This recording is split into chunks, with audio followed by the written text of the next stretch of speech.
বউয়ের মন যাচাই করার জন্য এঞ্জেল সাদিয়া নামে একটা ফেক আইডি খুললাম। তাড়াতাড়ি আইডি লগ ইন করে বউকে একটা মেসেজ পাঠিয়ে দিলাম।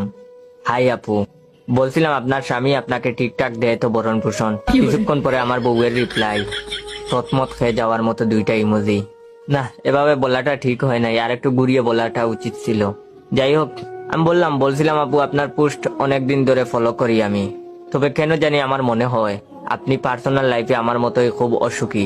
নিশ্চয়ই ভাইয়া ঝামেলা করে, তাই না? বউয়ের রিপ্লাই, ব্রকেন ইমোজি দুইটা। তার মানে ও নিজে এটাই মনে করে, নয়তো অন্য কিছু বলতো। আমি আবারও বললাম, খুব একাকিত্ব ফিল করেন তাই না?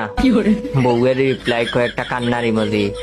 আমি বললাম আমার কাছে একটা দারুণ উপায় আছে। বউ দিল চিন্তায় পড়ে যাওয়ার মতো দুইটা ইমোজি। আমি বললাম আমার অফিসের বসের সাথে প্রেম করবেন? আসলে উনি অনলাইনে টাইম পাস করার জন্য একটা গার্লফ্রেন্ড খুঁজে দেবার দায়িত্ব দিয়েছেন আমাকে। যদি আপনি রাজি হতেন